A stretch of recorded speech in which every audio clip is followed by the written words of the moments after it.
Don't piss me off. Welcome to the Quick Stop F1 podcast. My name is Nyasha, and you could have been anywhere in the world, but you're here with us. We appreciate that. Joining me today, she's got lighting. She's got her own real lips as well. Don't think we didn't see that. We didn't address that last week. Okay. That was rude. That was rude and uncalled for. Okay, that is not filler. If anything, she needs more filling in her lighting, but that doesn't matter because it is Thandie Sabanda. Yay! You see? Yeah, don't think. I know. Yeah, I'm actually good. Oh shit! Don't think I didn't see the comment where the babe said my lips were botched. She was just like, Thandie, you and your botched lips. Girl, come on. Girl. She didn't realize I had a whole army behind me, and I appreciate everybody who came in. Oh, yeah, I saw that. Okay, cool. I saw that. Did you jump in, Deni? Do you know what I mean? They came in. They were ready. I'm so scared of jumping into things. Like 1,000 people have notifications on, and like once I say something, then it's hellfire, you know? 80,000 people in your mentions. I hear it. There you go. I don't know if because sometimes this soundboard, me and the soundboard are gonna fall out, I don't know. Like sometimes I press things and they don't show up, but then sometimes they do. So I tried to put a gunshot in there, but as you can imagine, bang! If you chat shit about us, we'll come for you. But look, don't think that we don't listen to feedback, okay? Yeah. You know, I read every comment. I look at what everyone says. And, you know, we've had some comments that maybe in the last podcast that we were having a bit too much fun and we were having too much laughy and not much F1 news and analysis. So I said, you know what? How do I remedy that? I only get the baddest F1 news and analysis guests that I could find. Don't piss me off. We're out here. Welcome to the show.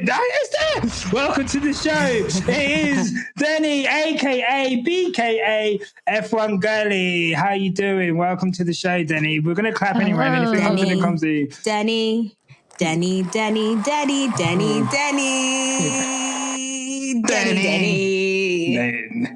That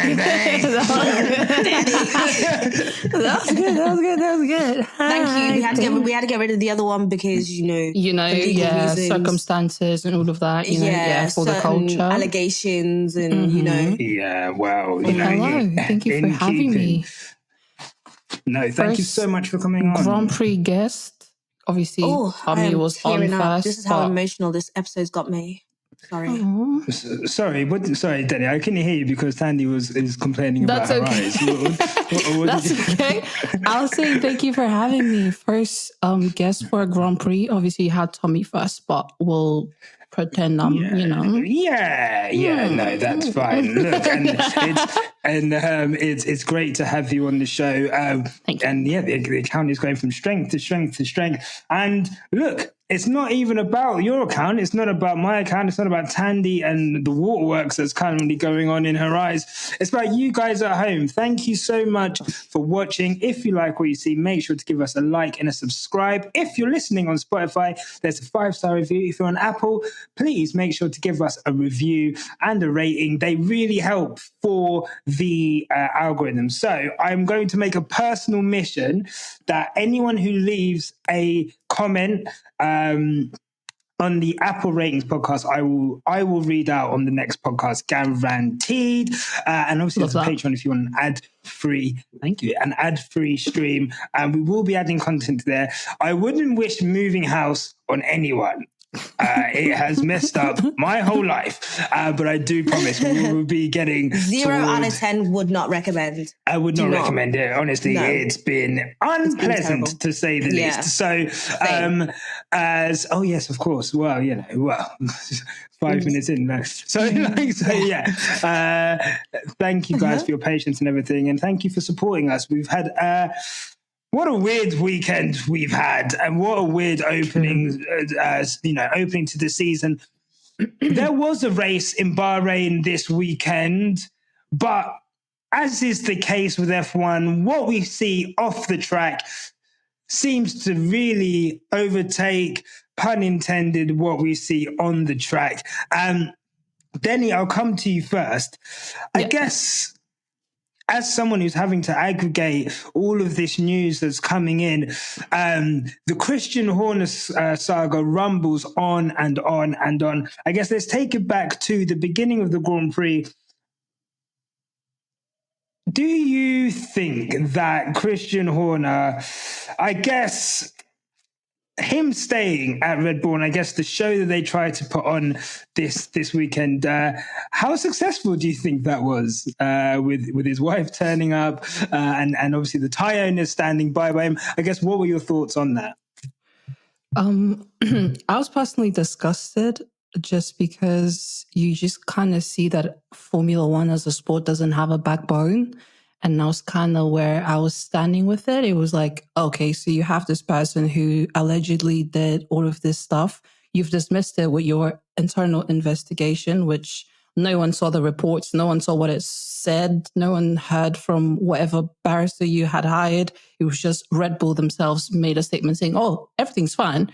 But these are serious allegations that you're literally up against, and you can't just wake up one morning and say, everything's fine. It's not like you just got a flu and then next day you're waking up like, you know what, I'm okay. I can go back to racing. Don't worry about it.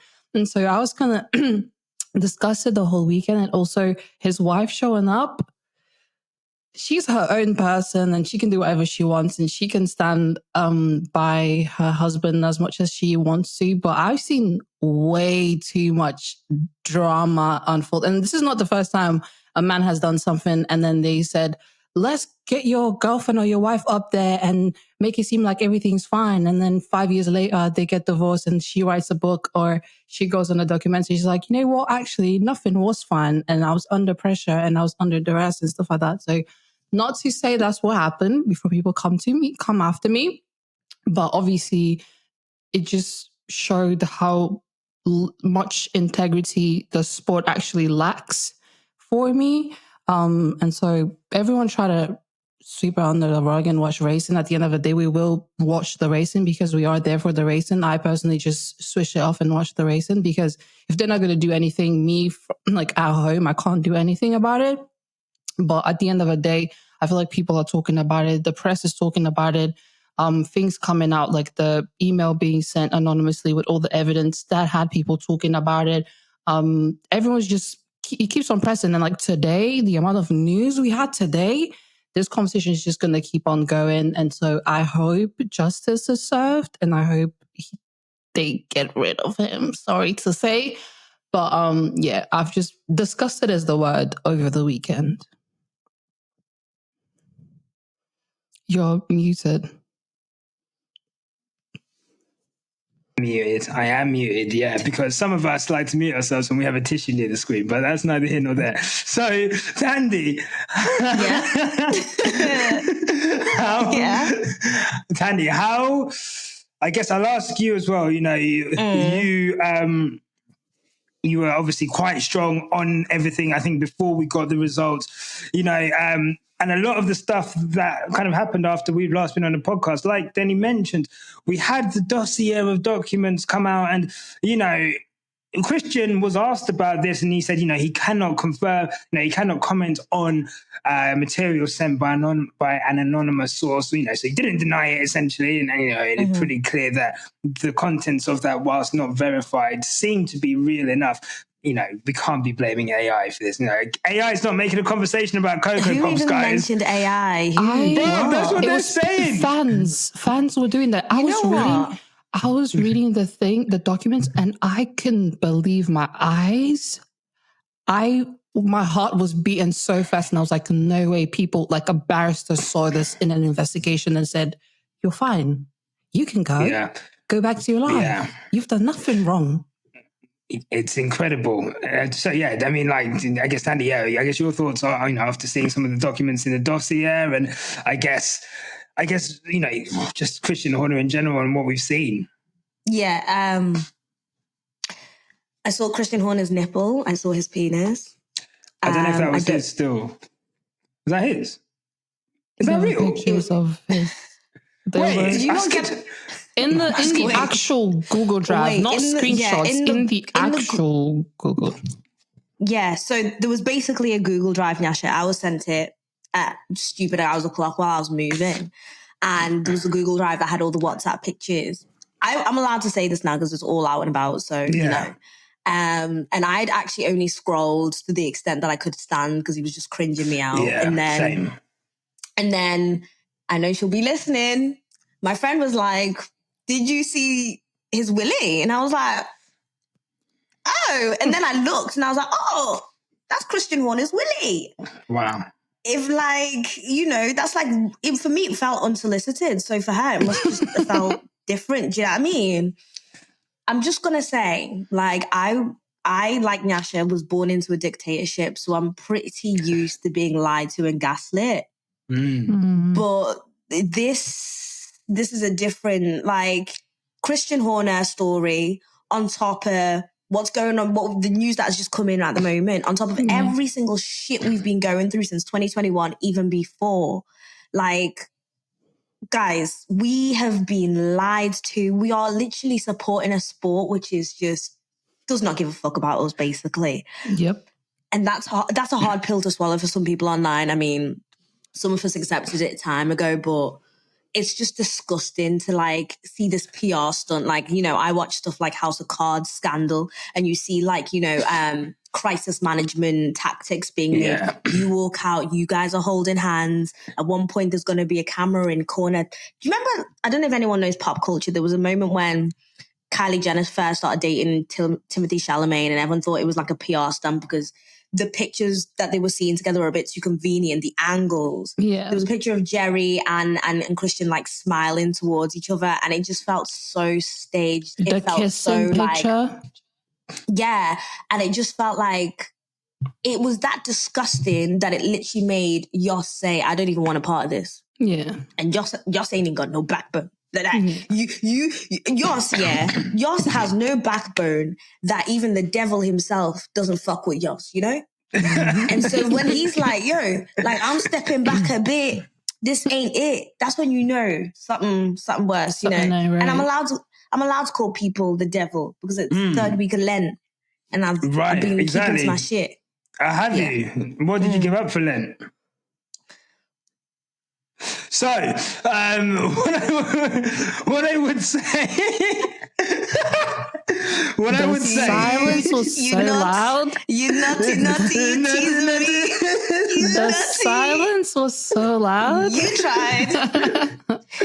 Oh shit! So look, the mad thing is, like, if you were to just believe the pictures, you would, you know. There are people who would look at that and think, oh, it's fine, you know, a wife is supporting her husband, he's been cleared. But this is like, it's like they've gone to a PR crisis management who were like in the 90s. You know, like in BoJack, when they've got like the Penguin, like, book publishing company. There's like an old ass publishing company. They don't do shit. They're like, they've gone out of business. That's who they've hired to do their PR, because this is some like really outdated models of trying to do crisis management. Like, do you see how he was dragging her around like a little safety blanket through the paddock? Bro. Like, honestly, he was gripped. Constantly hands around her. Bro, he was whining on her to the Dutch national anthem like they were at the Usher concert in Vegas, bro. I said no. She was begging to go on stage like it was the O'Malley concert. Sorry. Oh my God. I had to. Sorry. I respect to that guy. and no, but it's true. Like, honestly, it's so outdated.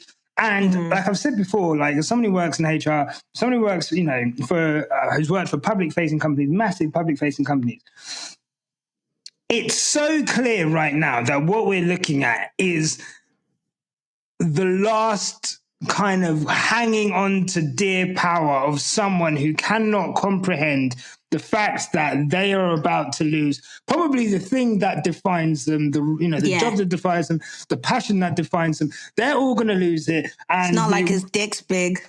Okay, well, I'm not gonna comment on that because, you know, that would be hypocritical of me. But I think that it would be. That is wild. Why would you say it? Why did you say that? I said that because there's certain men who think maybe, you know, It's my podcast. I get to say what I want. Me. Why did you say that after Nyasha? Like, that's really a bit. You could have. I didn't know what to say. You could have just left it. I didn't know You what just to went say. with I just went to say, I'm sorry. Best. I'm sorry. I'm sorry. Allegedly. But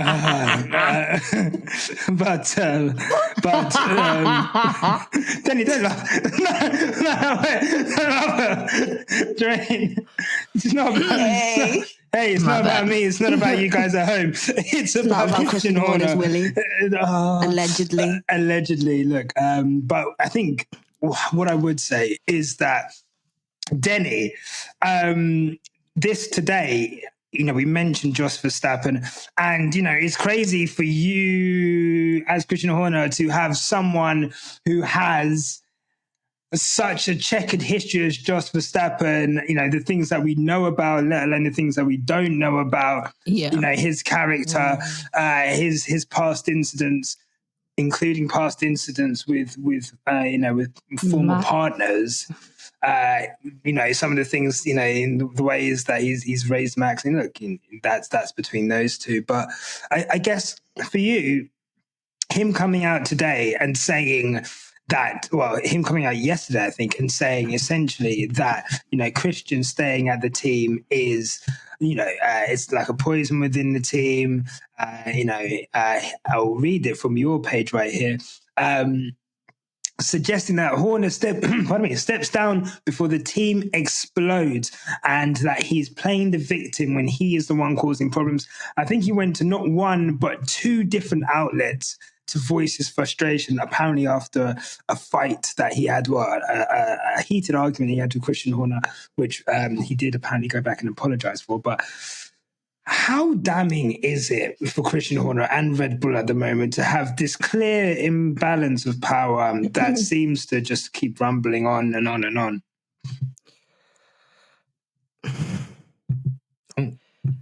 Knowing the team that Red Bull is and the way they endorse certain things, this doesn't seem like anything that phases them. It doesn't seem like anything that makes them shake and think, whoa, what is going on? Do you know what I'm saying? And I don't mean to say that everyone in that team is a bad person. Everyone has no integrity, but the vast majority of people, the people that put out statements, the people that grant these people to be in the media, in front of media, who say, oh yeah, Christian Horner, do bring your wife when these allegations are going on. Oh yeah, Christian, do go say that the team is united as ever.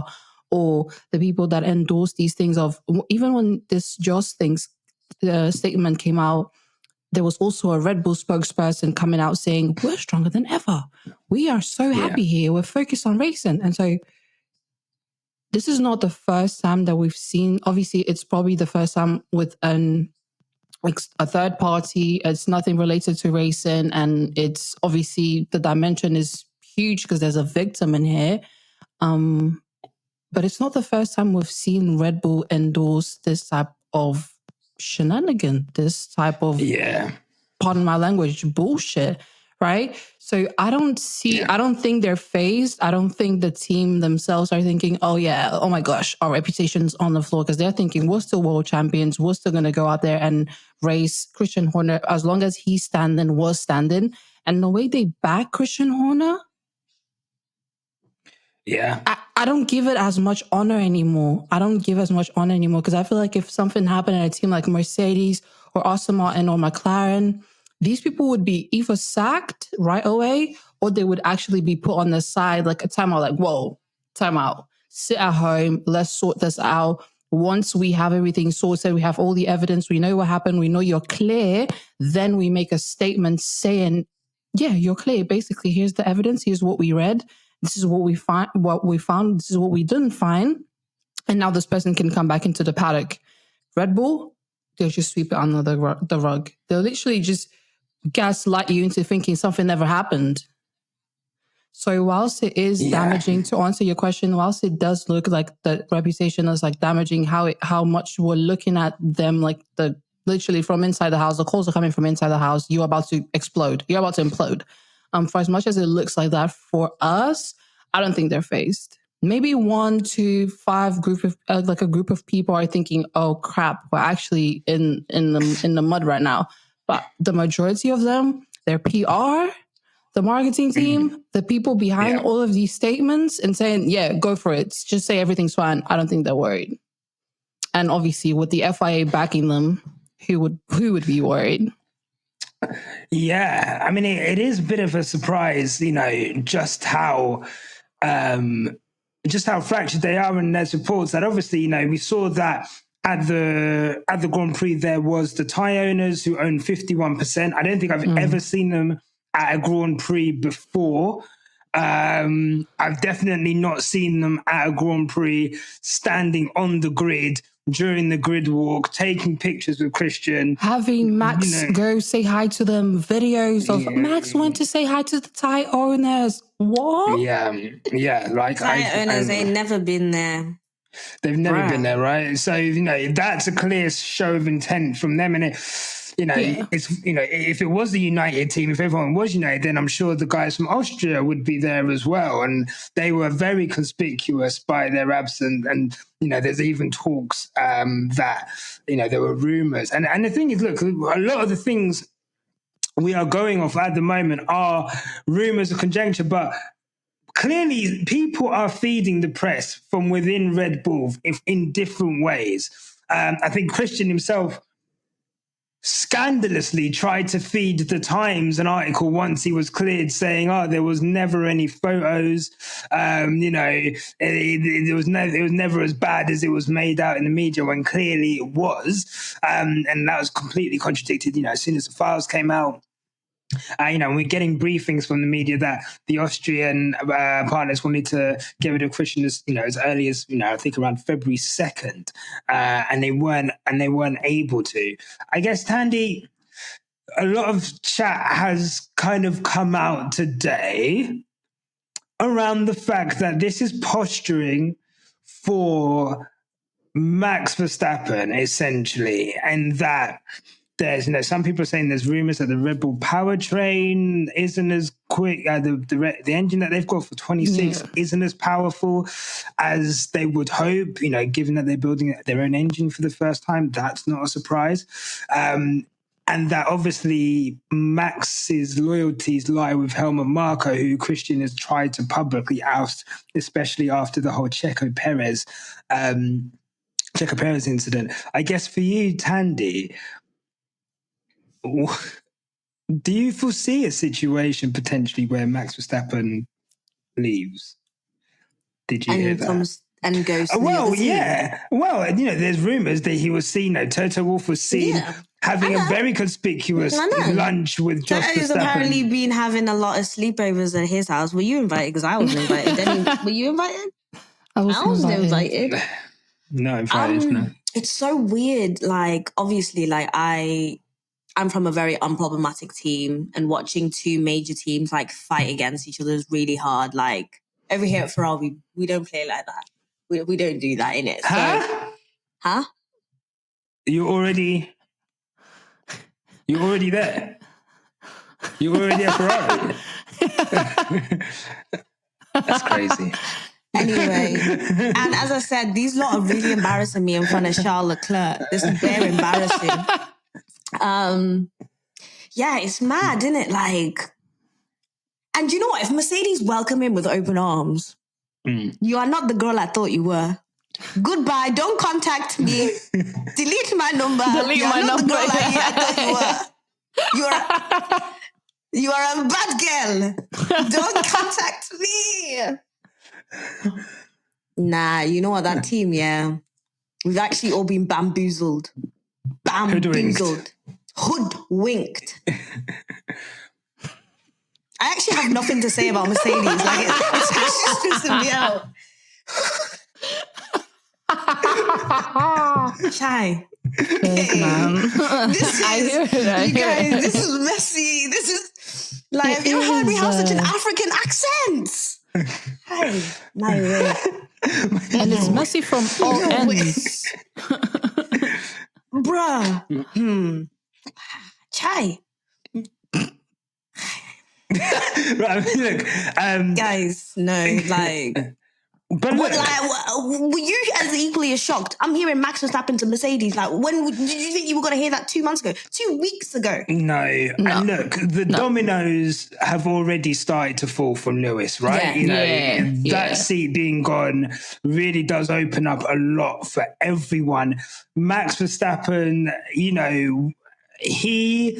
if he wants to stay in F1, he obviously wants to stay in the best car. And if he's in a team where he doesn't like the team principal, his dad doesn't like the team principal, the guy who brought him into the sport, gave him his opportunity, put him in an F1 car, before anyone really decided that should be the case or pushed for it, that person doesn't like the team principal. The engine is shit. Adrian Newey's gone to Ferrari. Please.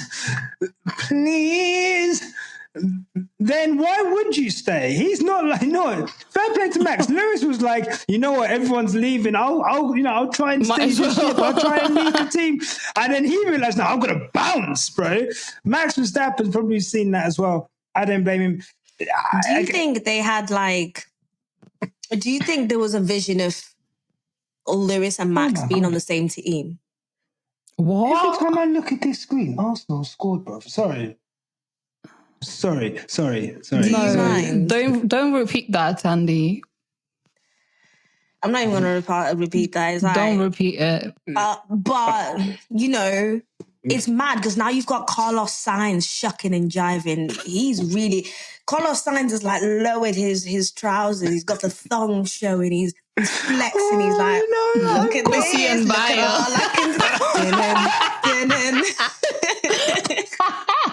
Carlos Sainz, I'm on to you, darling. I saw you. As he should, though. As he should. You. So Carlos Sainz is really gunning for that Red Bull seat. Because imagine Max goes to Mercedes and Carlos Sainz goes to Red Bull. Carlos Sainz goes to Red Bull. Alonso goes to Red Bull. Oh, wow. What the heck? What about How Paul did Clifford? I'm just talking out here. I'm just talking out loud, okay? So what happens to the two Red Bull seats then? I mean, where do they go? The two drivers. Gone. Are you guys okay? Max goes where? Max goes to Mercedes. And then Checo? Home. There's an empty seat. Wait, there's one empty seat. You need one more driver. Beds. I don't know who else is going to join Max in it. Maybe, I don't know. No. You have an empty seat in Aston Martin because you took Alonso out to Red Bull. Oh, we can sort that out later. Okay. This is what the picture that We're doing top level stuff now. Yeah. Okay. And then we'll see later on. Okay. But it's I don't weird see though, guys. It's Alonso uncomfortable. I think Alonso's going to retire. Yeah, I hope he does too. But I don't think he's got it in him. I think he will. I think he will. I think if he doesn't, I think with Alonso, look, if Max goes to Mercedes, it would be the most, I guess, it would be so audacious from Toto Wolff, and it would be so, it would be so funny.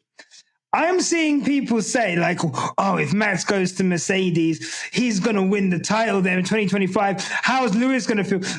Do you guys think Max Verstappen fans? I love Max Verstappen fans, yeah. At least with us, we're realistic. Lewis ain't winning the title in that shit box because it's a shit box.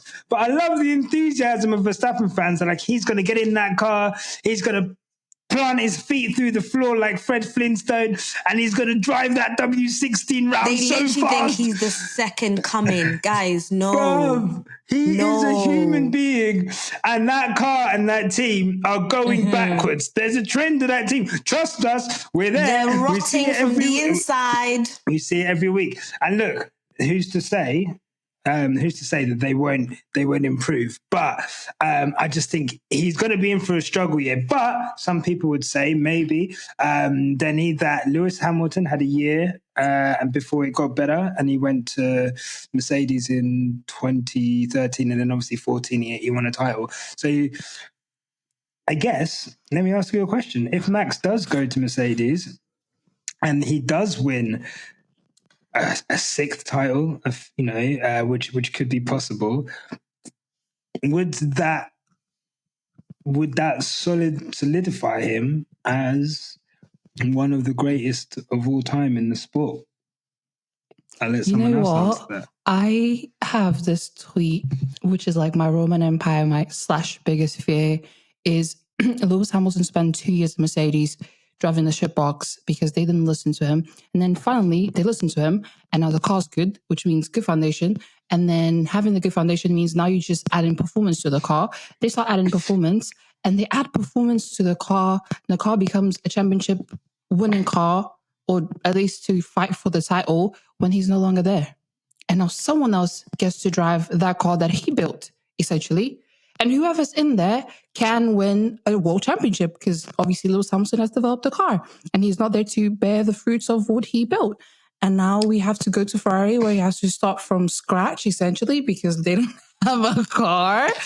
And whoever's in that Mercedes seat wins a championship and is going to be considered so good and great. But you're basically just eating the fruits off a tree that someone else planted. You didn't plant your own tree. Wow. I just planted the tree, but I didn't see. Deni, you're scaring. That's my biggest fear. That's my biggest fear. I'm scared. That's what I'm thinking. Because 2 years complaining about a car and no one's listening to you, and now they finally listen, and you're like, I don't even want to be here anymore. I don't want those apples anymore. Bye. I'm gonna go plant some grapes somewhere else in Italy. But then now someone's gonna eat your apples. They're not gonna chop the tree. Someone's gonna go there and eat. And so if he goes in 2025 and he gets the title, then what? It's your time to shine. I don't know. If he gets 6, then he's for sure. He's up there. And look, there's some people who say that Hamilton only won those titles because of the work that Schumacher put into that car. So I would love to see how they react to us saying that Lewis developing this concept and laying the foundations of what this team is. In fact, if Verstappen wins, it's only a third because you've got the foundations that Michael Schumacher built, then you've got the foundation that Lewis Hamilton built. Then I've never seen Verstappen build a car. He's never built a car. He just steps in. Wow. Steps in. I can already see he's a renter. He's not a buyer, you know? Oh my God. Why do you have her on your podcast? No, but I love it. That's what people say about Lewis, right? They say that Lewis never develops the car. He just gets in. He's the fastest car. He just drives. And obviously, a driver does have input into a car and so forth. But it's always funny to just give people a little taste of their own medicine. But look, taking all of that into account, there was one person who tried to interfere with this particular situation. Mohammed Ben Sulayem actually reported, president of the FIA, actually reported that he spoke with, you can see him all weekend. He had meetings with Christian Horner. I saw him having a meeting with, I think he was seen talking to Max Verstappen at some point. Obviously, there are reports that he spoke to Max Verstappen and asked him to come out and publicly back Horner, which obviously Verstappen has refused to do. It then comes out that our friend Ben,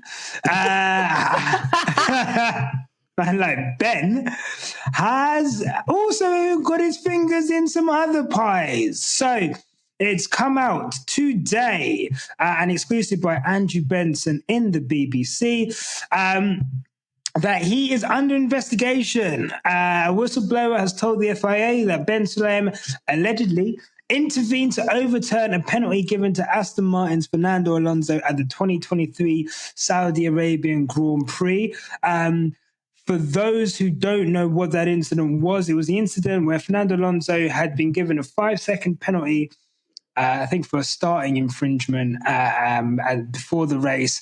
And then whilst he was serving that penalty, the rear jack touched the car. You're not supposed to touch the car when it's in the pits serving a penalty. The rear jack touched the car. He then got a 10-second penalty, which demoted him down the order. I think George Russell finished third. And then obviously on appeal, what we were told was that Aston Martin had brought evidence where there was inconsistency in the rules and that Aston Martin should have been given the place back. However, it's now obviously come to light that there may have been outside influence on that. Thandie is someone who loves a conspiracy theory. No. Okay, someone who maybe has a third eye and is able to see into the future and see things in a way that others aren't. How do you react to the news that the FIA have essentially, in one way or another, tried to interfere or collude to do you remember in fix. 2021 or like 2022, I was sat here and it was when Alonso just got the Aston Martin seat. And I was like, Alonso somewhere with the FIA wearing over hooded cloaks. Do you remember me saying that? And everyone came at me, was like, she crazy. What do she know about Formula One? Get her. What now? Did I not say? Yeah. As Nyasha, I'm always right. I'm You're always right. fucking right. No, you are. I said this. I literally said it. I said there's something fishy about Alonso being close with the FIA. And the closer and closer he gets, the more. And you know what? I need you guys to look back at that race in 2021. I'm not going to... You know what race I'm talking about in 2021, yeah?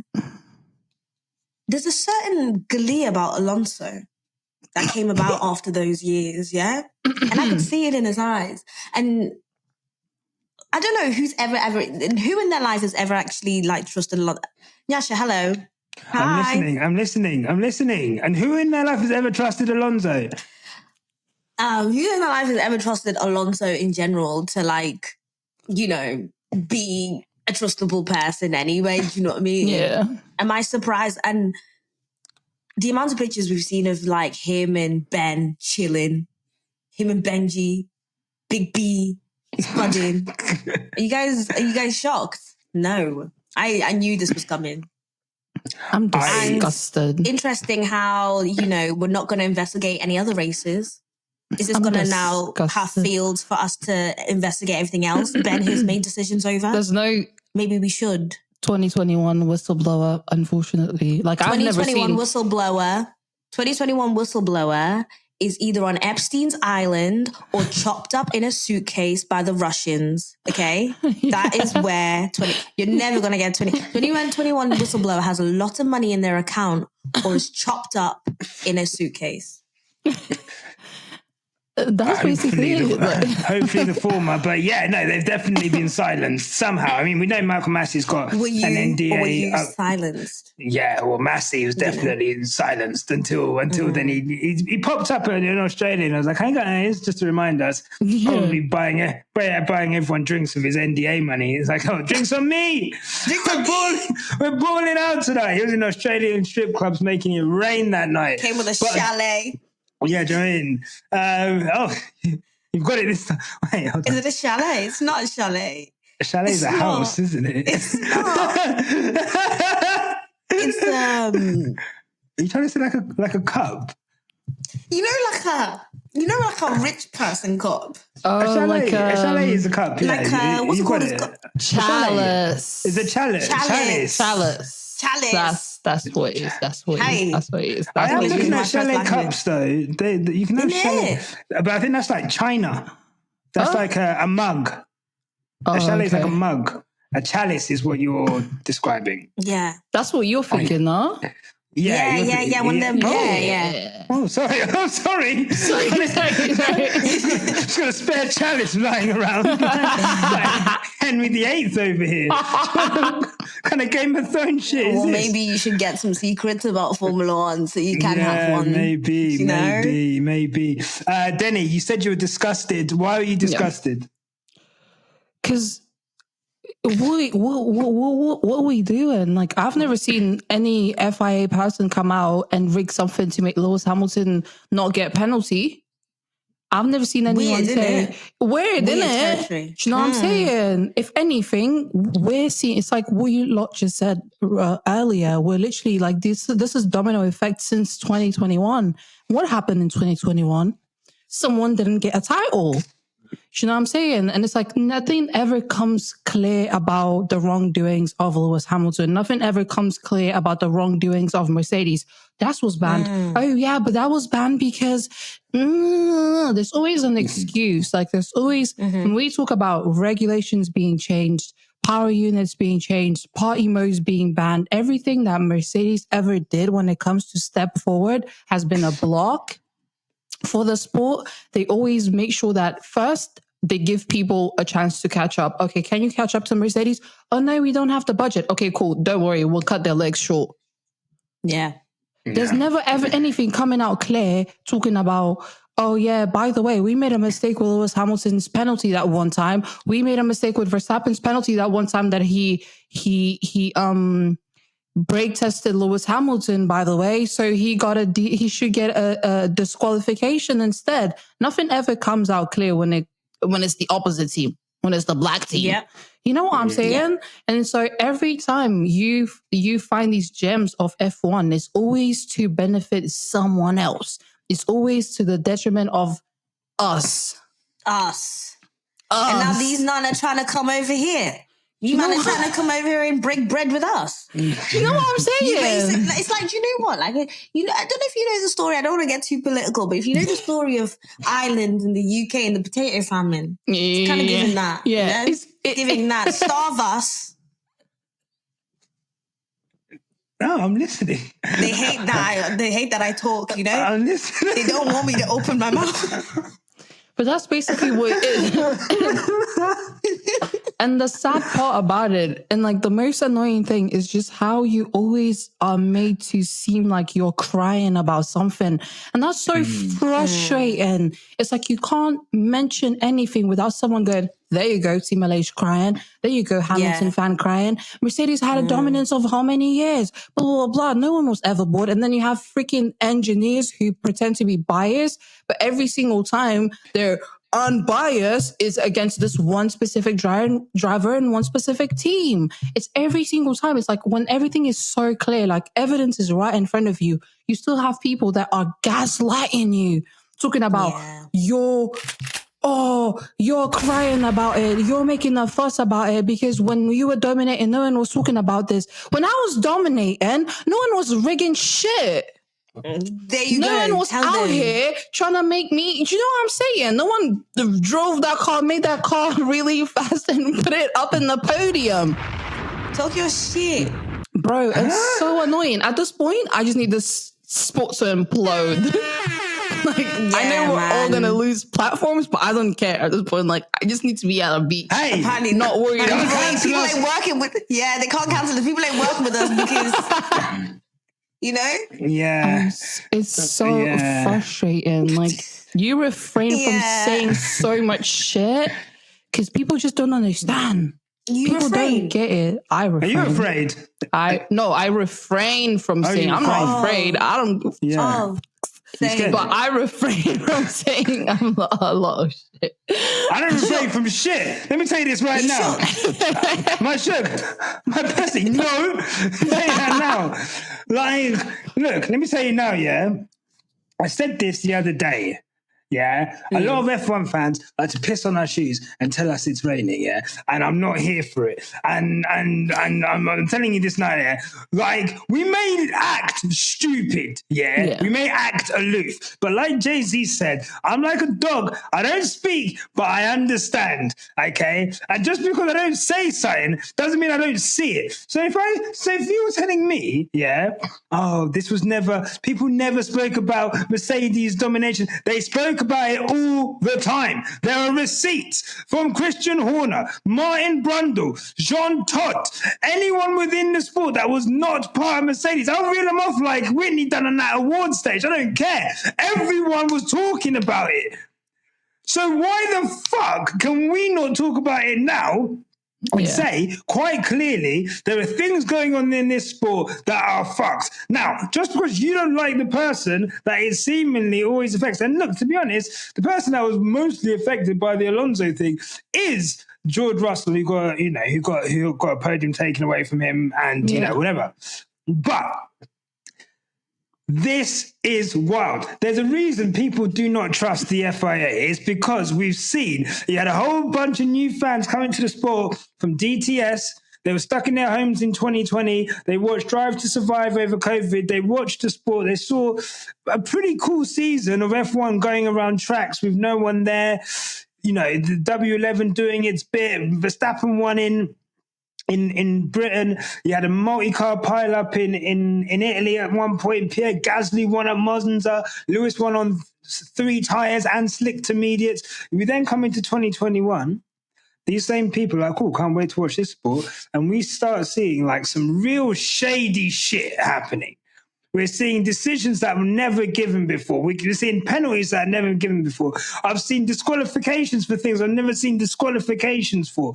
I'm seeing someone brake testing someone, admitting that they get brake tested. They don't investigate it till after the race so they can see where he can finish. Then they give a penalty that makes sure that he doesn't lose more than a place.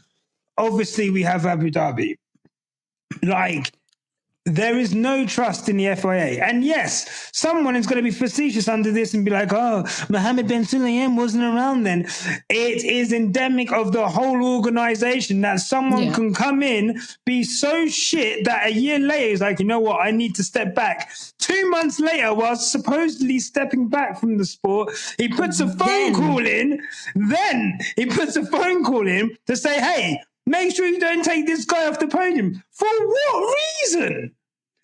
It's Alonso in Saudi Arabia, which I think was the second race of the season with no jeopardy. So if you think that something like that cannot happen in fact, can happen in like a random race in 2023 with 0 stakes, you're telling me that in 2021, I'm a tin pot conspiracy theorist because perhaps something might have happened in between Michael Massey quite eloquently saying that we probably won't be going racing because we need to unlap the lap cars if we're going to do that, to then suddenly be like, okay, now we're going racing. We're not stupid. We're not idiots. Bro, we saw the signs in that race. Was it Jeddah where he came on the radio and said, we're going to give you the chance to choose what you want to do right now. There's a penalty on the table, but if you don't want the penalty, just give the place back. It's mad. Broad daylight. Being broadcasted. Yeah. Insane, mental, and no one bats an eyelash. Everyone's thinking, "Oh, we're insane." Do you know what I'm saying? Yeah. We've seen it coming. Abu Dhabi was literally just like the bomb exploding, but you were loading the gun a long time ago. Yeah, 100%. Honestly, like it's just crazy. I feel like a nagging girlfriend. Like I feel like, I'm seeing things that are wrong with you and I'm saying things are wrong and you're telling me, oh, you're nagging, you're on my shit, get off my dick. Like, do you know what I mean? I need to heal. But like, I'm joking. But, let him cook. But, we're not, like I said, if it happens to us one day, it could easily happen to one of your faves. Yeah. And you're going to turn around and you're going to say, hey, this injustice is happening. Please support us on this injustice. And we're going to turn around and we're going to say, no. I was going to do that. Not at all. Do that. So yeah, I mean, that's I guess I'll ask both of you. Obviously, we've got minimal kind of coverage on this at the moment. And what we do know is that there's been multiple sources that have come forward to Andrew Benson and the BBC with a pretty similar story. So it's definitely happened. I guess in a normal world and a normal sport, if the facts that are being reported allegedly are true, what's a suitable outcome? Get him out. Get him out. Get him out. Get him the fuck out. Done. Get him the fuck out. Not just him. Whoever conspired in that situation, that one person that was in Saudi Arabia that he called and was like, yeah, sure, that's such a reasonable thing to do because we can just rig the results. Get him out as well. Ow! It's Expose crazy. them and send them out the door. Yeah, I think that's what's needed. Transparency is the one thing we don't really have in this sport. We've had no, it's a public-facing sport. Yes, the incident that happened with Christian Horner was a workplace incident, but he's a public-facing figure, and the sport is a public-facing sport which has 500 million unique viewers. Someone pointed out to me the other day when I said F1 wasn't that big. I was like, oh, that's quite a lot of people. So, sorry, Deni, did you want to say something? No, do you know, now that you mentioned people watching, I was actually going to tell you, say, I don't think that many people watch F1. Not many people watch F1, regardless of what you say about numbers. People don't actually follow F1 because if any of this was happening in football, if any of this was happening in basketball, trust me, you would not race in peace. You would not have that's this. What it is, though. Everyone still has this perception that Formula One, even though we as fans who've been watching it for time have felt the new fans come in, but a lot of people still are quite alienated by the concept of it. They don't understand it. They just see cars go around. So you're right in saying that if this was happening in a different sport, they wouldn't. Yeah, they don't. Yeah, because people are tuned in. That's probably why we're here. Yeah, you count the amount of people that actually read a Formula One news article, people that actually follow Monday to Friday, that actually consume, besides just, oh my gosh, qualifying's on, I'm going to watch it. Or find a post on Instagram for motorsports with just the headline and then send it to their friends of group chat. Like there's actually a niche group of people, maybe in the thousands or maybe 1 million people out of how many watch, that actually follow the sport. And that's not enough to make noise. If you see scandals in football, actual players come in and talk about that scandal. These drivers, no backbone. Is it because though that like football hooligans exist, whereas we just exist online? We aren't storming stuff. Maybe if more of us were French, we'd maybe throw a bit of manure, but we're not. We haven't got balls. But it's just to say, like, we're not a big sport. Yeah, it's just to say we're not a big sport. Sorry. Go on. No, it's okay. The football fans will actually like storm stuff. Like they're not playing. Whereas I think the problem that comes with F1 is that fundamentally, like, this is probably the most, I would say, investigative style journalism piece that we've had since we've started covering the sport.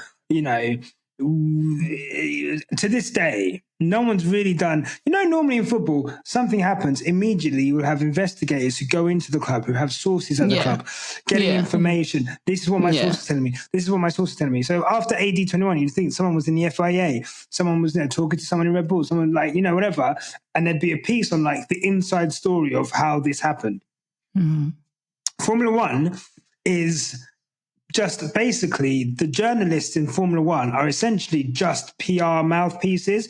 I remember watching an interview with Chris Medland, and of course, this is very naive of me to think that it was anything like this. But everyone was there was a period where everyone loves Chris Medland because like, oh my god, how does this guy get the news so fast? He's always so quick with the exclusive, blah, blah. And then he was on a podcast. It's like, oh no, we just get emailed the news. And they all get emailed. If you're Reuters, everyone gets emailed. Yeah, they all just get emailed a list and then they put it out. And if we know that our journalists were getting their passes threatened if they were to kind of report anything, around Abu Dhabi in a negative light, that not a lot of people actually were reporting on it until we were like, if it wasn't, I think that was probably the one instance of fan power creating so much of an issue for F1 that they had to act on it. Yeah. There's no one holding F1 accountable at all. The press don't hold F1 accountable.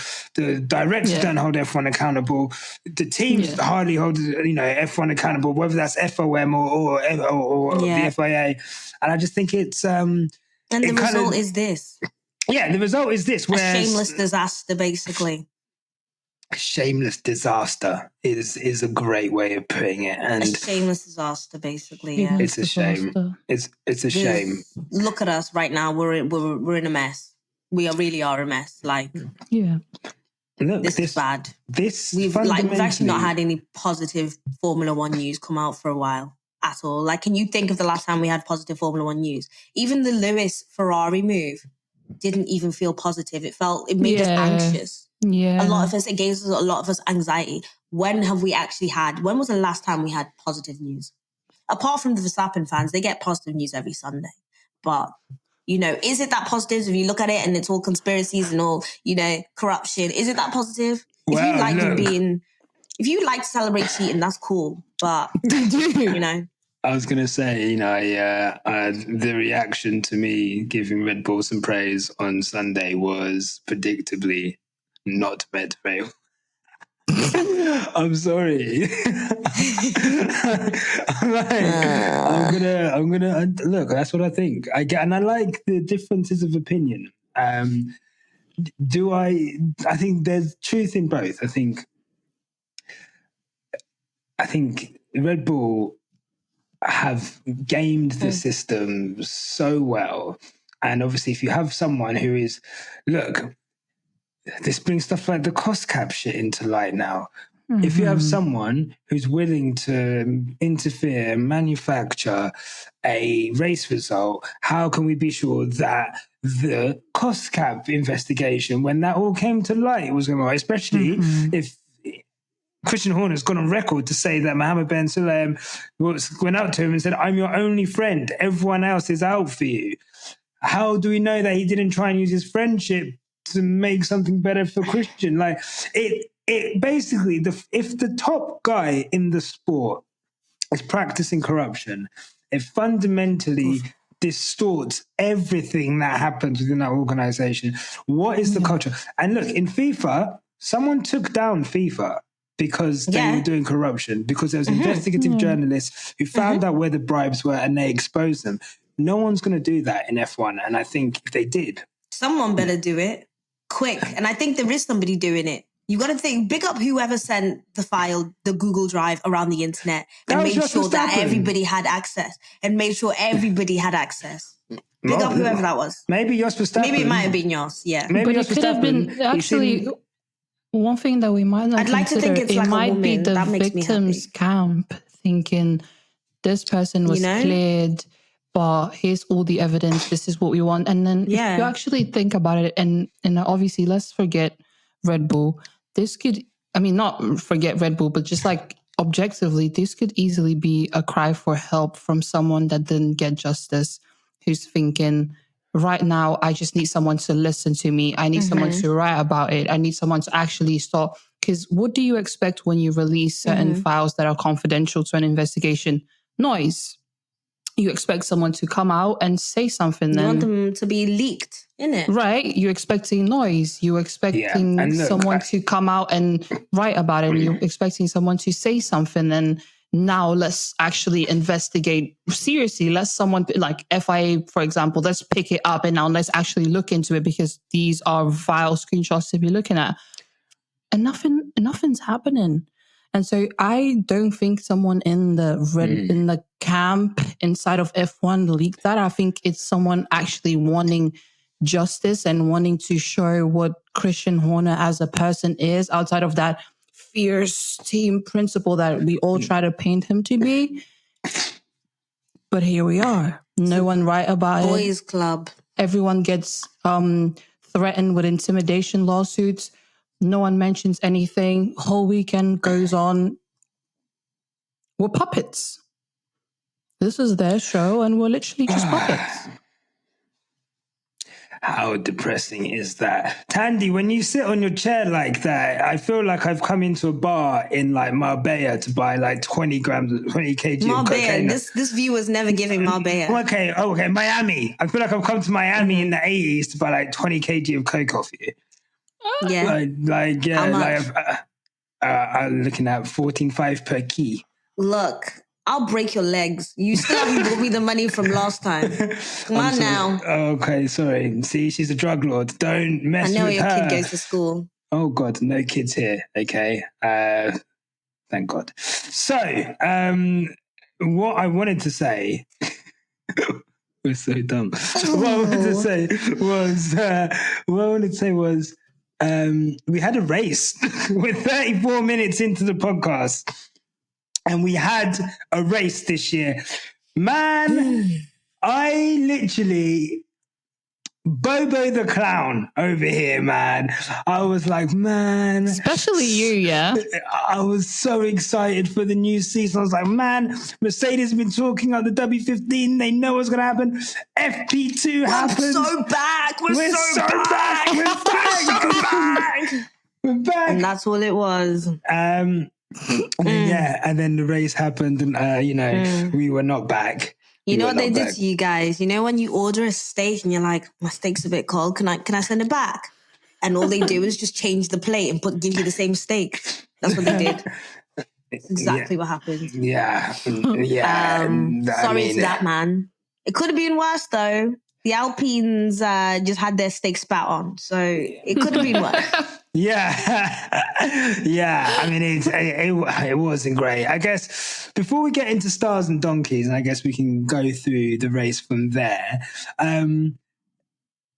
Max Verstappen won by 22.5 seconds or something to his teammate, who actually started in fifth, but I think, as Brundle pointed out at one point, that Perez was only a couple seconds behind him at one point, and the gap grew. Stop. Yeah, the gap, because I think he undercut him quite severely, and then obviously the gap kind of grew from there.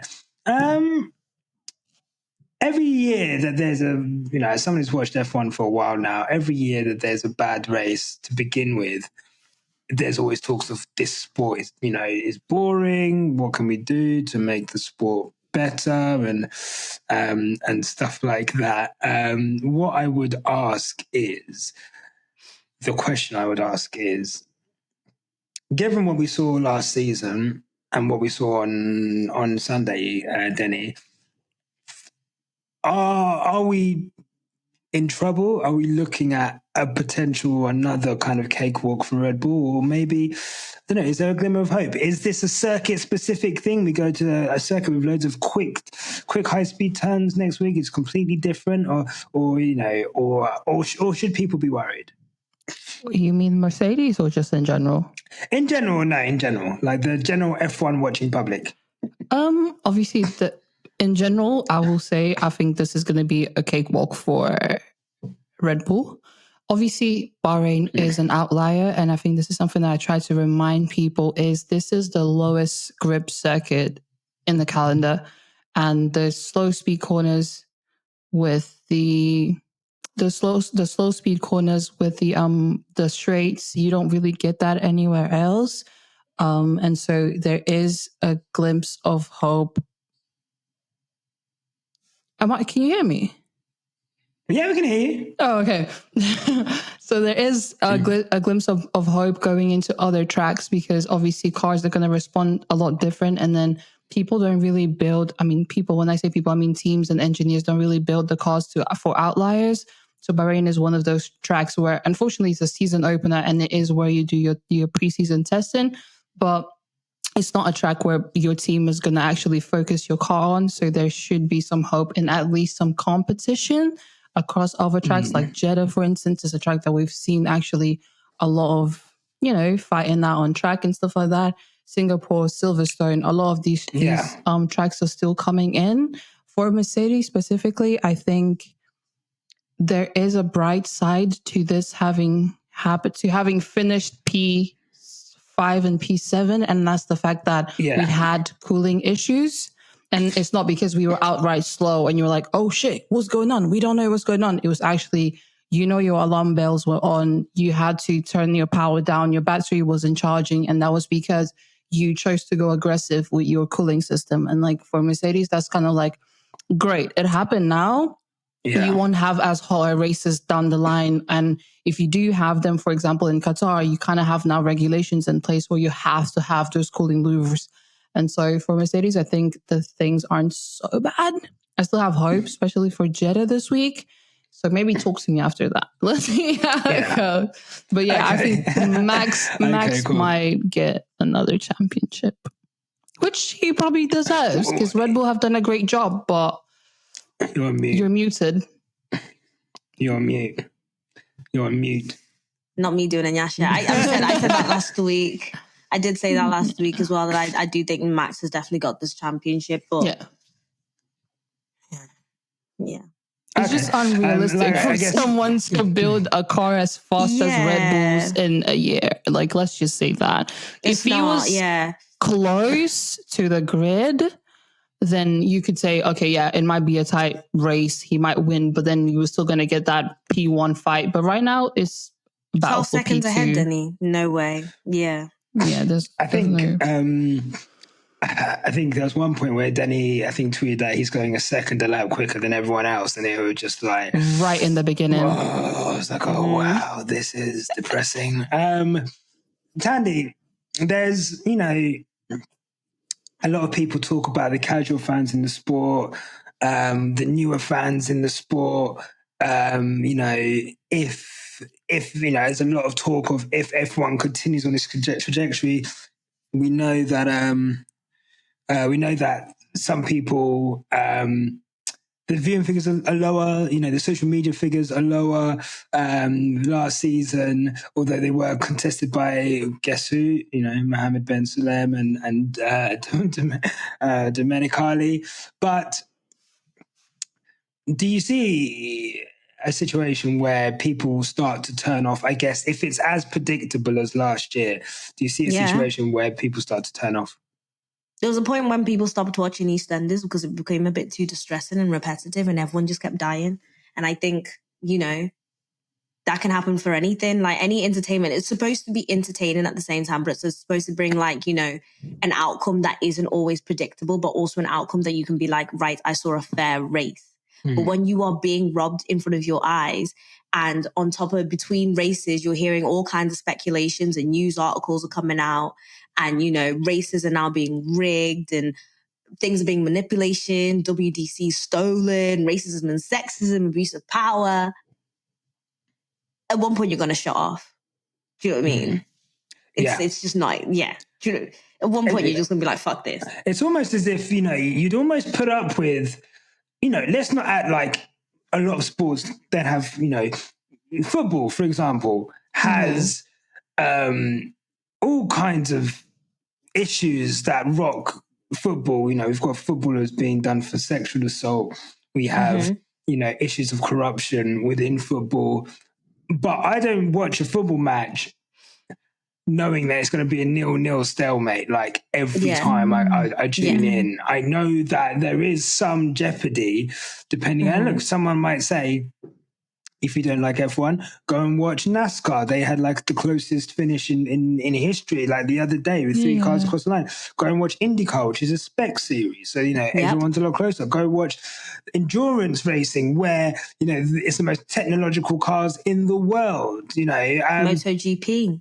Go and watch MotoGP. Incredible racing in MotoGP, bikes. So, if you don't want to watch the Premier League, you can always go and watch Spanish football. You can always go and watch whatever, this, that, and the other, German, Italian. But I think if you're the pinnacle of sport, people who say it's an engineering series, yes, it is. But what is it at heart? It is man and machine racing and providing entertainment. And at the end of the day, whether you like it or not, your little sport that you geek over and you want to gatekeep and, you want to just be, you want people just like Jeremy Clarkson to just be around it and no one else who's anything remotely different to that. The people that you want to kick out are the lifeline of the sport. Before Liberty, F1 was on its arse. Yeah. Teams were going broke. That's why they had to put the cost cap in, because money coming in wasn't the same as what was going out to make the sport. And the people that bring the money in are casuals. And I think it's dangerous to, for them, they say they don't want to step in, fine. But if it carries on like this, and normally Bahrain's a good, arbiter of how good the season's going to be. And if Bahrain is boring, then it doesn't really bode well for the season, especially when we start going into circuits where it's difficult to overtake. Should we do stars and donkeys? And as the guest, Deni, I'll let you go first. Your star of the day, weekend. My star of the weekend is going to be Signs. I'm gonna do Signs. Okay. Wait, you guys can do. You guys let me do two. I'll do two. I'll do Perez because, as I said on my tweet, I think this is the last time this man is going to be able to get a P2, because once he starts doing good, they just turn off his cars for some reason, and then he just never does it. This is his first P2 in like 14 races or something like that. Yeah, I read that, yeah. Red Bull just, I don't know. Yeah. So I'm going to give him that just because I feel like he won't get a lot of stars this year. So he gets that. Congratulations for P2. And then I'm going to do Sainz, obviously, because I don't think it was an easy race. He didn't make a mistake. He lunged when he had to lunge. He made sure that he was, in touch with his engineer, with his strategy. He had to fight his teammate at some point, which I understand. Yeah. He probably got a lot of hate for that. But he had to do what he had to do, foot on the pedal, and I liked the way he raced. So I'll give him that. I'll give him start. Yeah. Do I have to do all of them? Really donkeys as well? No. No. I was just thinking Sainz. Yeah, Sainz was so good. It's clear that you can tell when there's going to be a narrative running in the sport. We saw it when Bottas was on the edge and they were trying to get George to go into the seat. We saw it when wasn't that us? Well, yeah, we're part of the media. We saw it when Alex Albon was struggling at Red Bull and they were looking at, getting someone else into that seat. I can't even remember who they ended up replacing. Perez. When Gasly Albon replaced Gasly. Albon replaced Gasly. And obviously, Gasly replacing. So, there's always narratives, and you could tell by the way everyone's like, yes, this is Carlos Sainz putting himself into a shop window. Every time Sainz had a microphone in, it was like, Sainz, is this, how does this bode for the rest of the season? And obviously Sainz, he knows what he needs to do, and I think it's good. Thandie is someone who is an avid. Can I just jump off what you just said now? I think one thing that Sainz said that is so important for people to understand is he has been in F1 long enough for people to know what he's capable of doing. Yeah. He doesn't need to put himself on the window shop at this point. He's a good driver. I'm not saying he's a generational talent. I'm not saying this is the man who's going to win another four world champions if he's given the car, but he will be at the forefront. He will make sure he's getting those podiums. He will make sure he's getting those points. He always capitalizes off of everything, strategy, his mishaps. If someone's doesn't have pace, then he's going to make sure that he's ahead of that person. Do you know what I'm saying? He strategizes. He looks at the race. He knows what he's doing. And so at this point, asking him, obviously, he's going to be unemployed at the end of the year. But I have no doubts that Sainz is going to get a seat. I mean, maybe I do have some doubts. But there's no doubt that people know what Sainz is capable of. There's no doubt that he doesn't really have to sell himself. What he's doing right now, he did it the whole season last year. He's been doing it. He did it at McLaren 1 year, and then now he's adapted to the car. He's always been doing it. And I think questioning him all the time, like, oh, is this you not trying to sell yourself to a team? Like, no, this is what he does. That's just him. He's a smooth operator, and you have to respect that, Oh, very smooth from you, Deni, there. Very, very small. You see why she's got all the followers. Thandie, thoughts on Carlos Sainz? You are maybe one of his harsher critics, but you must have been impressed by what you saw the weekend. Yeah, basically what Deni's just said, that you can tell he's a good driver, and I think he's gunning for his seat, and he's now got his, he's definitely closer to getting his seat. You can tell people are definitely looking at him as he walks by. So I like that for him. Would I make him my star of the day? No. Who is your star of the day? Who is your star? I think my star of the day is Yuki for putting up with that bullshit. I think, I'm such a strong believer in like, you should always make noise when something bad's happening to you, because when they kill you, they'll say you enjoyed it. And Yuki's always a person who makes noise. A lot of these drivers don't make noise. A lot of people will swallow the pill that Formula One throws at them. And we already know there's so much corruption. Yuki has never been a person to stay quiet when he feels uncomfortable. I respect him for that. I respect him for that because he has a bigger backbone than a lot of people would. So he is my star of the day. Yeah, I mean, look, let's talk about that incident because it's bizarre from start to finish. Essentially, they were on alternate strategies, and Ricciardo was always going to be on the soft tire at the end, and Yuki on the harder tire, and they were in, I believe, I want to say 13th and 12th and 13th. And there was one car in front of them, Magnussen. And, with a few laps to go, I think Ricciardo's asked for team orders. He's got the team orders. And, at the end of those team orders, they've let Yuki Tsunoda through. So they've let Ricciardo through, to which obviously Yuki isn't happy. And then obviously at the end, Ricciardo hasn't given the place back afterwards. I found it bizarre. He hasn't even done anything with the place. So what was the point? Are we foreshadowing what we're going to be doing to and Yuki on the last lap? What? Let's be for real. What are you going to do with 2 laps left? Nothing. And he did nothing. And, he was running in clear air for a little bit. He wasn't able to catch up to Magnussen or even, and he says, I used my tires, every lap. But then I think in the same interview, he said, I was using my tires and I probably would have if I didn't use up my tires. But then, a minute later, he was like, actually, I probably didn't actually have enough chance to overtake him. So, really and truly, what pointless. What a pointless thing. And what a way to put down your driver. Do it? Yeah, why do it? Why? I don't understand why they did that. And obviously, it's clear that Ricciardo is the lead driver within that team. Obviously, it's clear that, look, we've not even mentioned Daniel Ricciardo as a potential Sergio Perez replacement next year, especially if Verstappen goes. I guess, they're going to need someone to go into that team. So, to lead the team. So it'll be interesting how Ricciardo is treated this year and how he does against Yuki. He qualified behind him and he was behind him for most of the race. And, if his tyres were so good, then he should have overtaken his teammate. But that's yeah, exactly, right? Maybe he caught a bit of that Lando Norris team orders bug when he was at McLaren. I think it was. That's a good one for me. Thank you very much. I try. So my star of the day.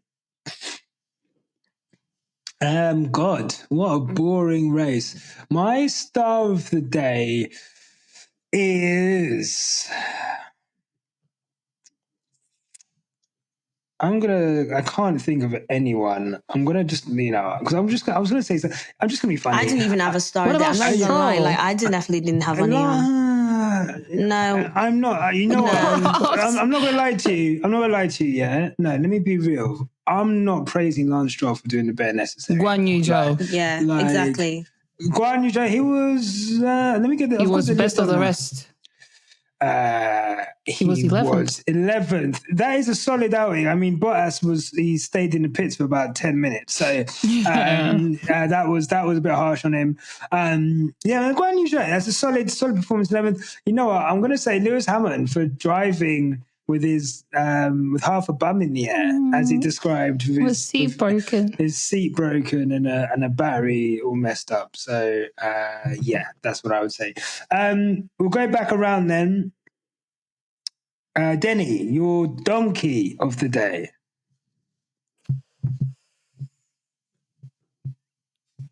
I'm gonna say Alpine. Yeah. Right, you're a Formula One team. You have so many investors, and obviously I don't know what goes on behind building a Formula One team, but you need to have a set of standards, at least. You can't bring an overweight car, aerodynamically weak, that doesn't... What? The same steak that I told you to put back in. You don't bring it to me on the same plates heated and tell me, here, we've done something. Exactly. Because now me and the chef are beefing. Exactly. Like, at this point, we're not 3. You know when you keep saying to a 2-year-old, where's it gone? Where's your ear gone? You get older and older and you're like, my ear's there, bro. Get away from me. Yeah. I just can't believe, like, we're watching the downfall of a team. Because this was Renault at some point, and Ricciardo was like scoring points, probably in podiums or something. I don't remember whatever he was doing in Renault, like in his last year before he went to McLaren. He was doing so well. And like, from best of the rest to literally being lost, you deserve being donkey for that. Because I just think if you're a Formula One team and you've been doing this for years, regardless of what's going on inside, you need to make sure that there's a level of stability. People are going out, but a lot of new people are coming in, and the people that are in are being trained, and the people that you're bringing in are trained. And there needs to be a level of stability in the sense that you know where you stand and you're never going to come off of that. And if you do, it's not going to be to dead last. Yeah. Like you'll be fighting there, trying to fight. Like if you have an overweight car, aerodynamically the worst thing F1 experts have ever seen, you're not bouncing back this season. Bro, let me tell you now, it's a disgrace. Like, it's a disgrace. Williams are making Formula One cars on Windows 95. Okay? Haas, awful team. And Nico Hulkenberg's dragging that car into Q3. You're telling me that you guys who had a 5-year plan and you're going to be getting podiums by 2024 and you turn up to Bahrain and you're last on pace. Last. Do you know how many bad teams there are in this championship and you guys are last? Like... No, I'm sorry. It's actually disgraceful. I actually just read a tweet here just now from Philip Horton, P. Horton F1. Alpine has now lost its overall CEO, team principal, sporting director, racing director, chief technical officer, technical director, and head of aerodynamics in the last 8 months. Bruv, that is a madness. How they expect... And look... Alan Prost, they kicked him out as well a few years ago for no reason. And they're rolling around with Ryan Reynolds and that, thinking because they got backing from them, man, that it's going to do something. Like, if I was you, man, sell. Get your money out. You got done over. Mate, I'm telling you now, those Alpine guys, you know that scene in Wolf of Wall Street where Leonardo DiCaprio is teaching them how to sell stocks, and he's like, "Oh, I gotta talk to my wife." And like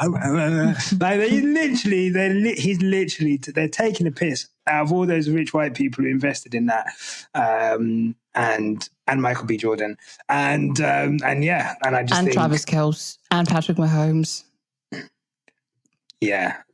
and Ryan Reynolds.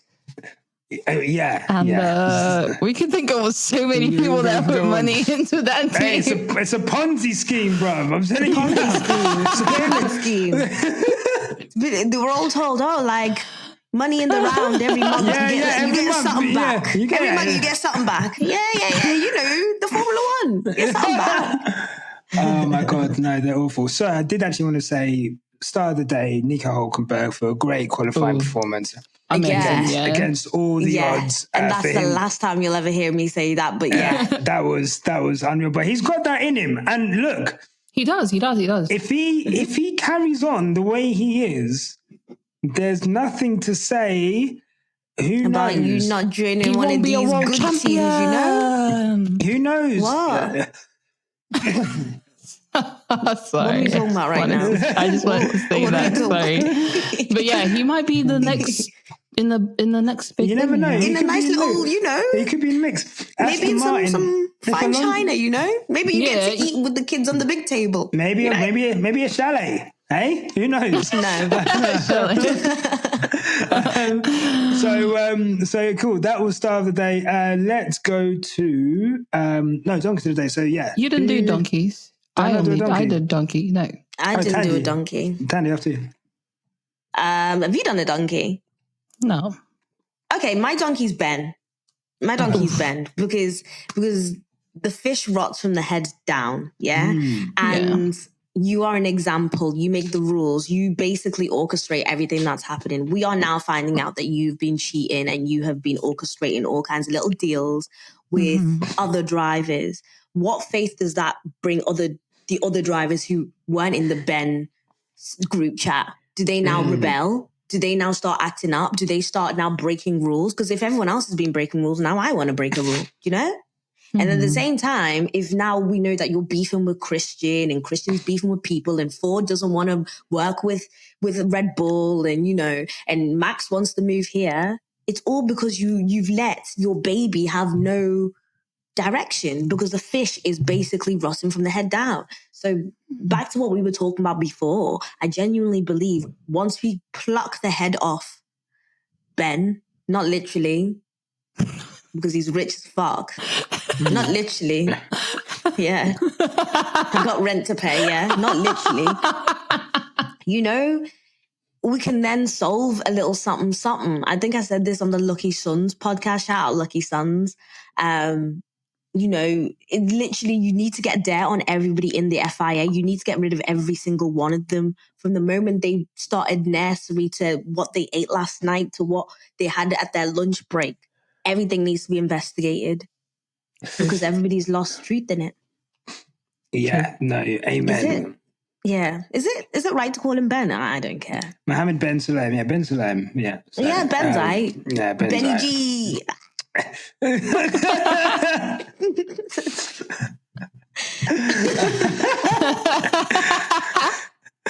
This week on Quick Stop F1. You know, like in Mean Girls, he's like, oh, Benny G. Benny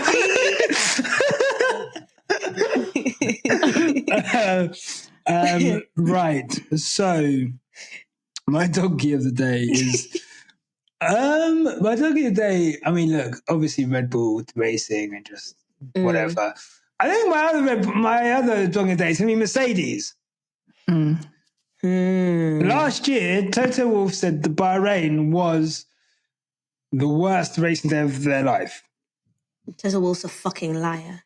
Sure, he's a lovely man.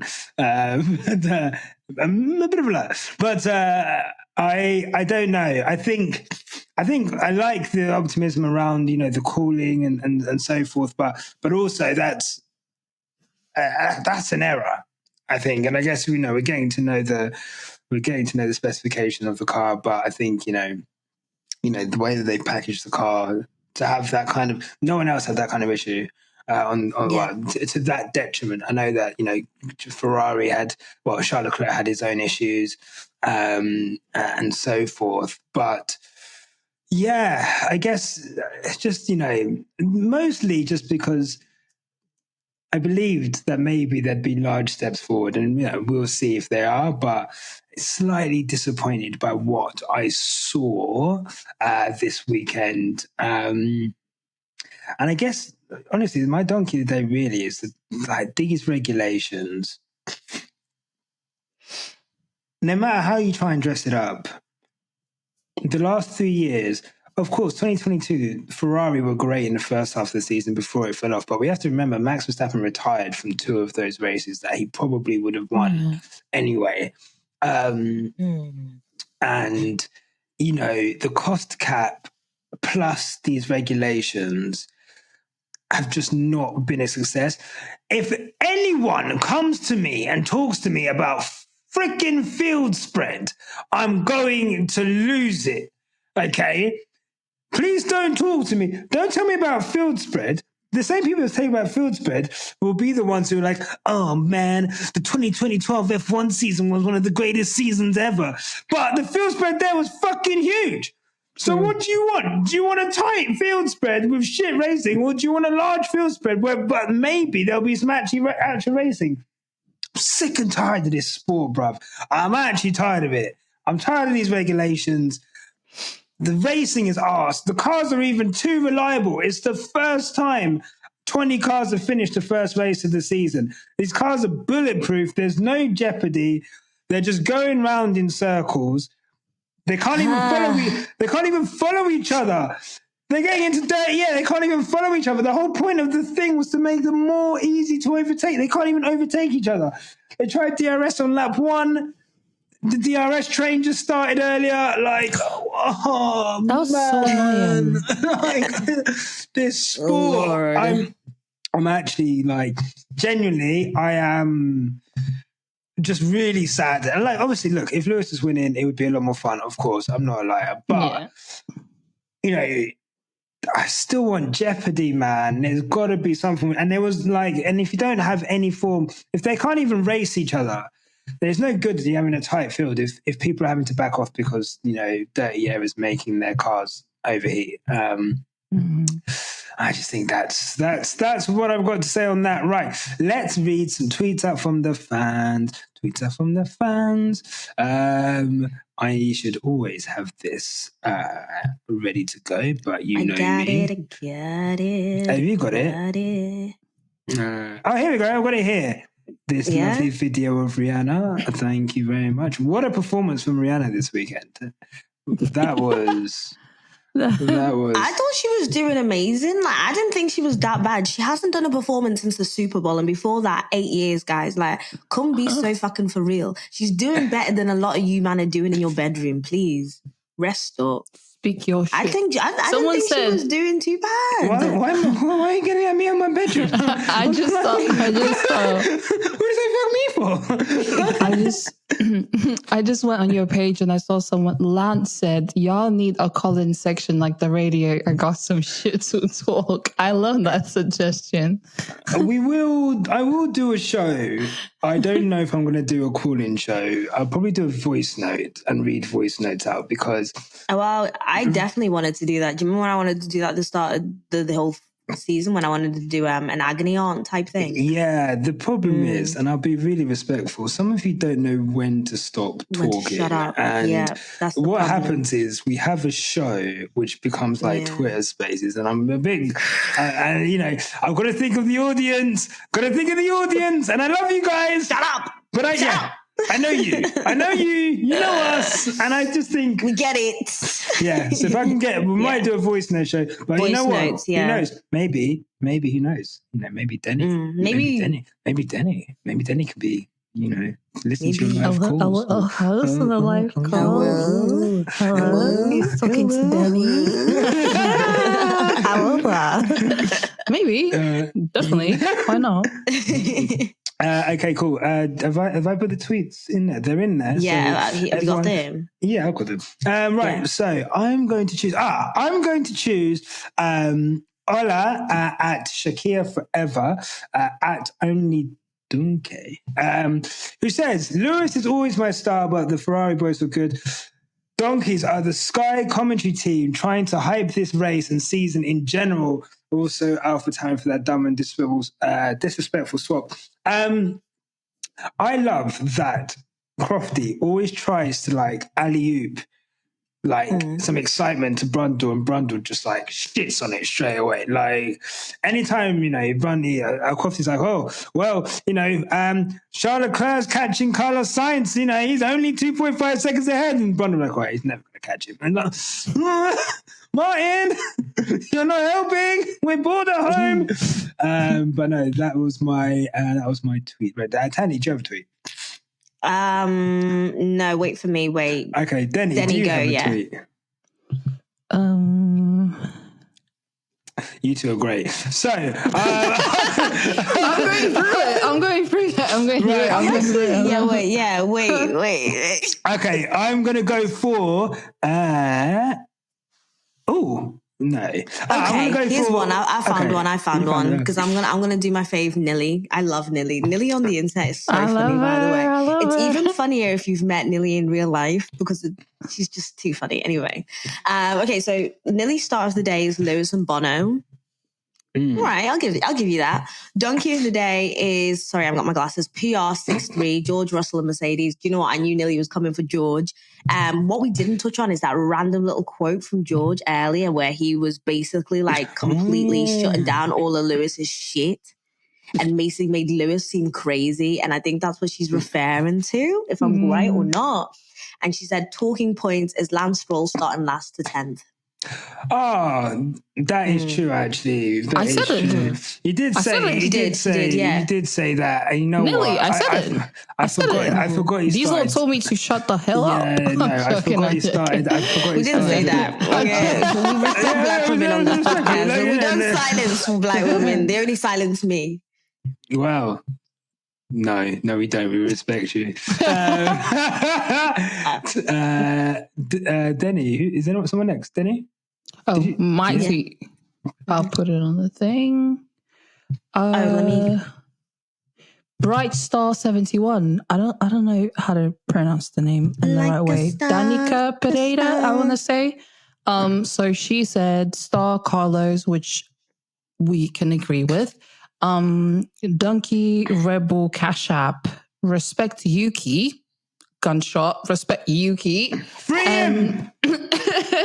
I like this tweet because of the talking point, and she said qualifying is king.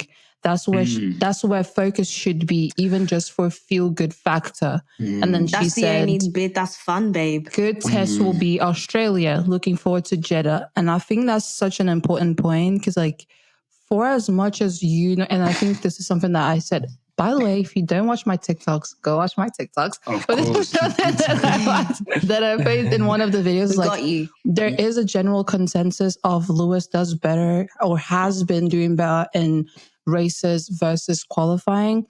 But to start in P9, alarm bells. Do you know what I'm saying? Like, you already get those red flags from the beginning because you don't know. Yeah, because you don't know what's going to happen in the race, right? You don't know if you're going to get a DRS train. Even if your car's strong, if you're in the DRS train, then you're in the DRS train because you can't overtake 5 cars at the same time. You don't know if there's going to be any red flags. You don't know if there's going to be any safety cars. And essentially, you're just stuck. And so I think her point in quality is king, even if it's just for feel good, is so important because literally, what's the worst that can happen? You start second row, you finish second row. That's a podium, or that's the amount of maximum points that you can get. Otherwise, then you're just stuck in P7, P8, and then regretting all your choices, you know? I like that talking point. Yeah, I think I'll add, look, Lewis Hamilton is not beyond reproach, guys. Okay? Yeah. You know, I think I said when the Ferrari thing happened, I said that Lewis Hamilton needs to sort out Saturdays. And the reaction to it, like, I've given you nothing but my heart and soul for 3 fucking years. And for you to all turn around and spit at me because I dared to say that Lewis has to sort out his Saturdays. Because Charles is really good on Saturdays. Yeah, right? And then obviously what we see happening at the weekend, and there's this tendency from Lewis to consistently change the setups. And look, whether or not he did go one way to Georgia or another, or whether or not he admitted that he changed the setup from FP2 where, you know, clearly the car was working pretty well to something that didn't work well in the slightest. And like you say, Deni, the more that happens, the more he's going to struggle coming through the field, especially if it's harder to overtake this year, as it normally is. And, you know, like the person just said, you know, tough places to overtake, like Australia that are coming up. You know, Miami doesn't seem to be an incredibly easy track to do a lot of moves. Japan's not that easy. So, yeah, we'll see. But it's definitely something that needs to be improved on. I think he would admit he needs to improve on it. Can I read one last tweet? Yeah, please? Sure. Someone, I won't try to pronounce this. I don't freaking know what's my name. That's the @ And it says, donkey of the day, me for expecting the season to be different. I think we can all take that. We can all agree. Like, what a bunch of clowns we are, man. I was actually going to read out at LH104, who just says, we're all donkeys for tuning in. That's so true. I'll have it. I'll put my hands up.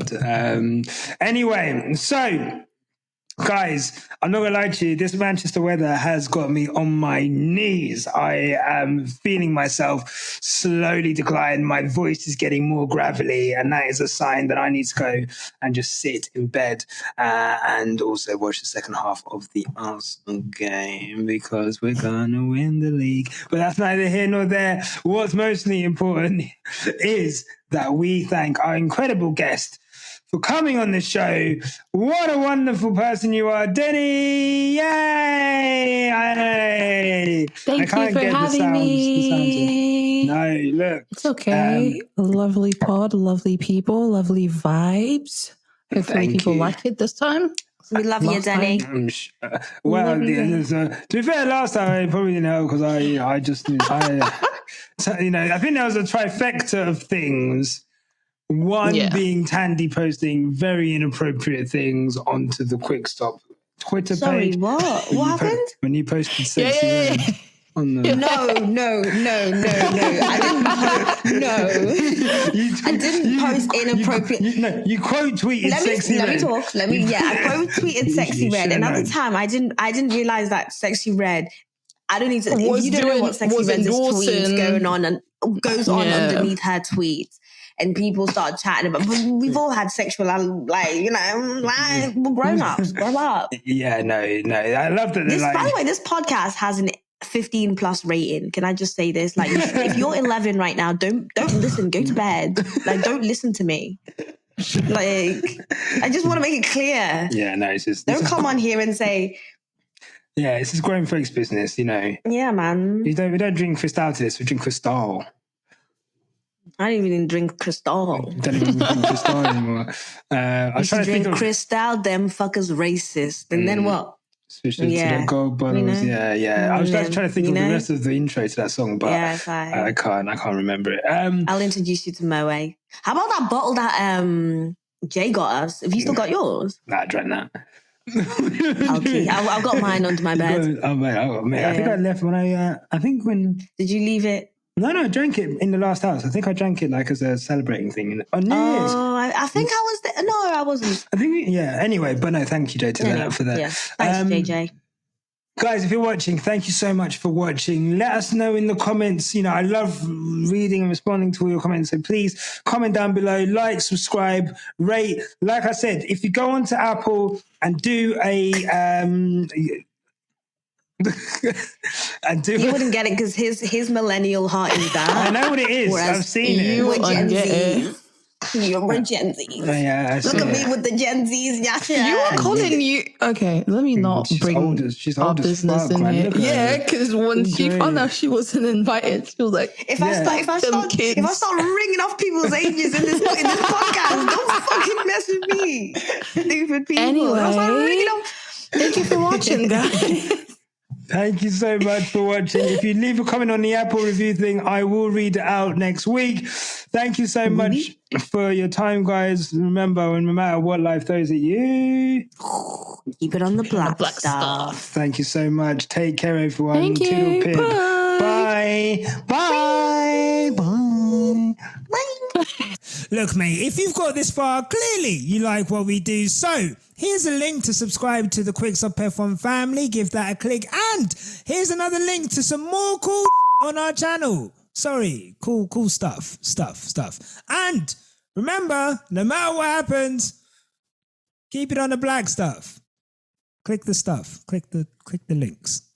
Click the links. Click the links. There.